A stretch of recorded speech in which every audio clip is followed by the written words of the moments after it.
ዛሬ ደግሞ ቡሌንታ ይዤላችሁ መጥቻለሁ። ቡሌንታ ባህላዊ ምግብ ነው። በጣም ቀላል፣ በጣም ሲምፕል የሆነ አሰራር፣ በጣም በቀላሉ የሚጣፍጥና ቆንጆ የሆነ የምግብ አሰራር ነው። ለቁርስም በሌላውም ሰዓት መመገብ የምትችሉት በተለይ ቁርስ ላይ ከወተት ወይ ከሻይ ጋር በሚመቻችሁ መልኩ ማለት ነው አዘጋጅታችሁ ልትበሉት የምትችሉት የምግብ አማራጭ ነው። ትወዱታላችሁ። ሰላም የቻናሌ ተከታታዮች እንደምን ናችሁ? እኔ በጣም ደህና ነኝ። እዚህ ጋር የበቆሎ ዱቄት መጥበሻ ጥጄ የበቆሎ ዱቄት መጥበሻ ላይ አድርጌ እያመስኩኝ ነው የምገኘው። እንደምታዩት እያመስኩ ነው እና በቆሎ ብዙ ጊዜ ቤት እኛ የምናስፈጨው ወፍጮ ቤት የሚፈጨው በቆሎ ብዙ ጊዜ ሸርከት ማለት ባህሪ አለው። ግን እንደዚህ ተፈጭተው የሚሸጡ በጣም ላም አድርገው ቆንጆ አድርገው እንደ ፍርኖ ዱቄት ማለት ይቻላል በሚቀራረብ መልኩ በደንብ የተፈጨ አለ እና እሱም ብትጠቀሙ፣ ካልሆነ ቤት ውስጥ ያላችሁን የበቆሎ ዱቄት መጠቀም ትችላላችሁ። ግን ያው አሰራሩ ብቻ ግን ከበቆሎ ዱቄት የሚሰራ ነው። የበቆሎ ዱቄት እንደዚህ አድርጋችሁ እሳት ላይ ታምሱታላችሁ። ግን ብዙ ሰዎች ሳያምሱት ይሰሩታል። ግን ለጣዕሙ እንደዚህ የተሻለ ነው። በጣም ይጣፍጣል። በሚታመስ ሰዓት ታምሱት እራሱ ያለው ሽታ በጣም የሚገርም ሽታ፣ በቃ ሰውን የሚጠራ ሽታ አለው። ደስ የሚል ሽታ አለው እና ያ ምንድነው ጣፋጭ ነው። በቃ እየጣፈጠ ነው የሚመጣው።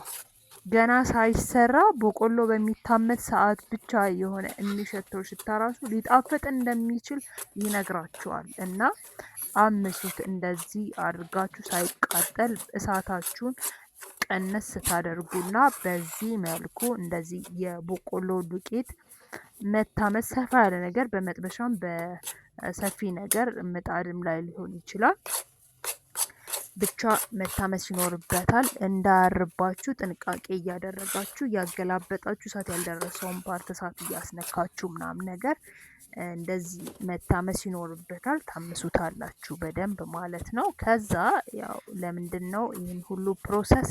ለማጣፈጥ ነው ማለት ነው። ጣፍጦን እንድንመገበው እና በቀላሉ መስራት እንድንችል፣ በቀላሉ ጣፋጭ ምግብ መስራት እንደምንችል ለራሳችን መንገር ነው። እንደዚህ አድርገን ማለት ነው።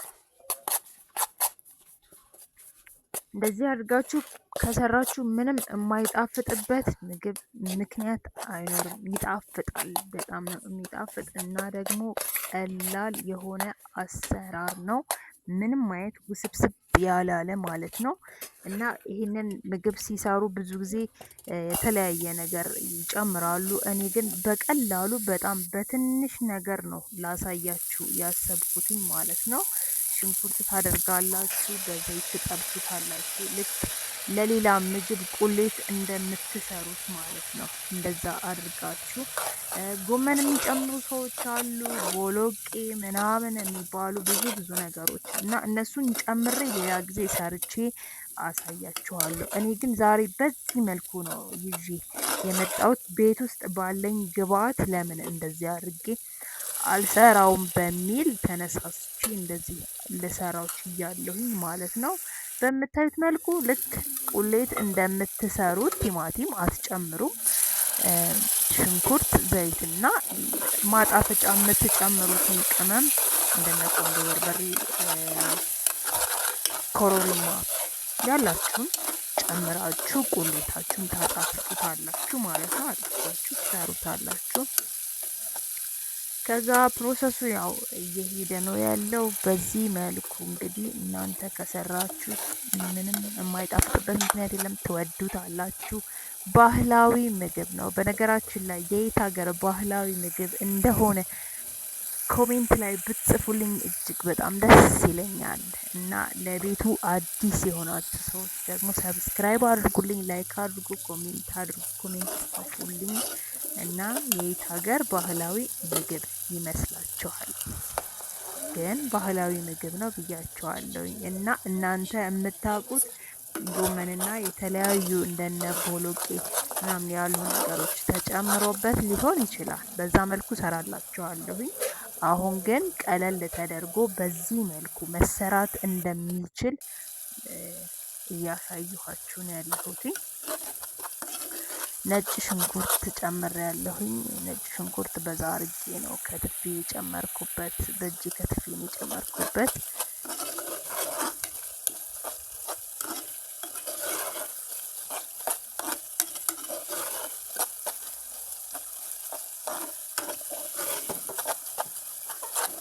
እንግዲህ በዚህ መልኩ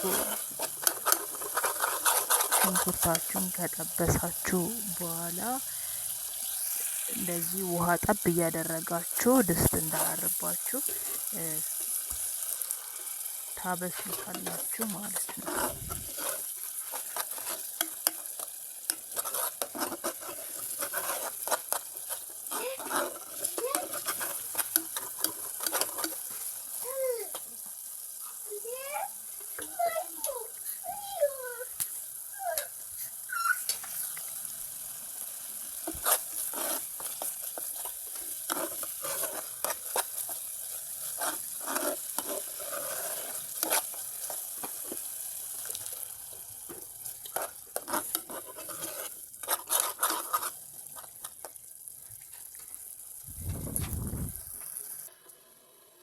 እንግዲህ በዚህ መልኩ ሞክሩት፣ እናንተ ትወዱታላችሁ ነው የምላችሁ ማለት ነው።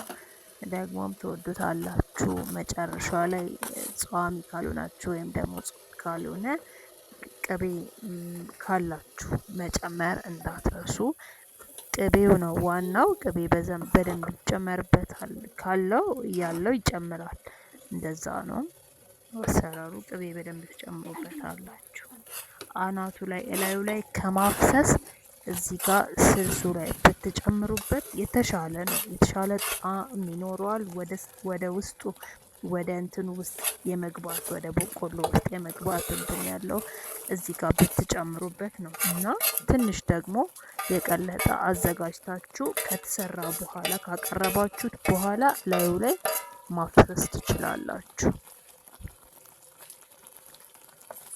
እንደዚህ አድርጋችሁ የታመሰውን ዱቄት ይህንን ፕሮሰስ ከጨረሳችሁ በኋላ ጨው ስጨምር አላሳየኋችሁም መሰለኝ። ብቻ ጨው መጨመር እንዳትረሱ። ልክ እንደ ማንኛውም ሽሮን እንደ መስራት በሉት እና ጨውም ትጨምራላችሁ። ቃሪያ ጨምሬያለሁኝ እኔ ድቅቅ አድርጌ ከትፌ ቃሪያም ጨምሬበታለሁኝ። እሳቱን በደንብ አድርጋችሁ ትቀንሱታላችሁ። እሳታችሁን ቀነስ ታደርጉና በምታዩት መልኩ በቆሎን ጨምራችሁ ለተወሰነ ደቂቃዎች እንደዚህ ክድን አድርጋችሁ ታቆዩታላችሁ ማለት ነው።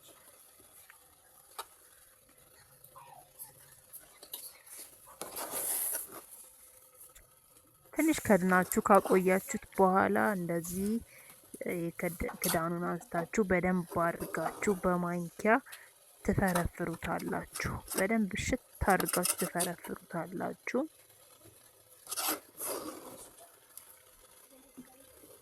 የተያያዘ ነገር እንዳይኖረው፣ ዱቄት እንዳይኖረው፣ ያልተብላላ ነገር እንዳይኖር በደንብ አድርጋችሁ እንደዚህ በማንኪያ በምታዩት መልኩ በእጃቸው እንትን የሚሉ ሰዎች ይኖራሉ አሉ። በእጅም ማድረግ ይቻላል፣ ግን ይሄ በጣም ትኩስ ስለሆነ እጃችንን ሊጎዳን ይችላል፣ ሊያቃጥለን ስለሚችል በማንኪያ ከታሸ በቂ ነው። ያን ያህል ጉልበት የሚፈልግ ነገር አይደለም። ስለዚህ እንደዚህ በማንኪያ መፈርፈር ይቻላል እና በጣም ቆንጆ ነው።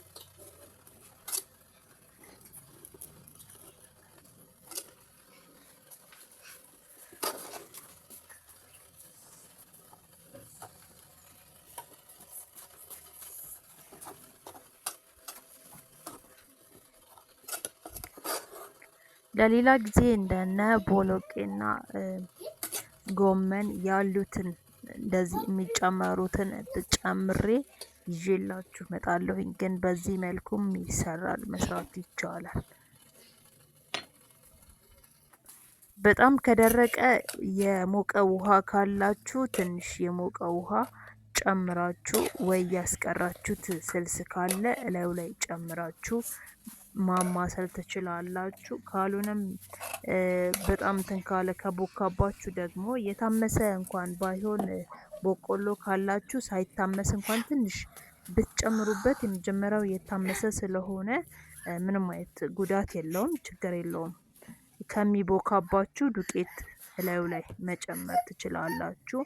የኔ ኖርማሊ አልቋል። ይኸው እንደምታዩት እንደዚህ ፍርፍር ብለዋል እና እንደምታዩት ያው እንትን ያለ አይደለም፣ ሲበላ ልስልስ ያለ ነው። በቃ በጣም ብትን ያለ ይመስላል አይደለም፣ በጣም ነው ደስ የሚለው ማለት ነው። እንደ ጭኮ ምናምን ያለ ምግብ የምታውቁ ከሆነ በልታችሁ እንደዛ አይነት እንትን አለው ሲበላ፣ የሚከብድ አይደለም። ብትን ብሎ የሆነ ለትንታ ምናምን እንትን የሚል አይነት ምግብ አይደለም እና ቅቤ ሲኖረው በተለይ እዚህ ላይ እንደዚህ አዘጋጅታችሁት እላዩ ላይ ቅቤ ማፍሰስ ትችላላችሁ። እናንተ እስኪ በቃችሁ ድረስ ቅቤ መጨመር ትችላላችሁ። እኔ በዚህ መልኩ ነው የሰራሁት።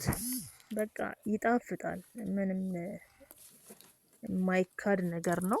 ሲታይ ራሱ ያስታውቃል በጣም እንደሚጣፍጥ ማለት ነው። ይጣፍጣል፣ በጣም ነው የሚጣፍጠው።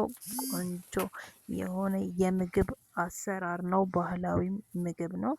ትወዱታላችሁ ብዬ ተስፋ አደርጋለሁ። ደግሞም ትወዱታላችሁ።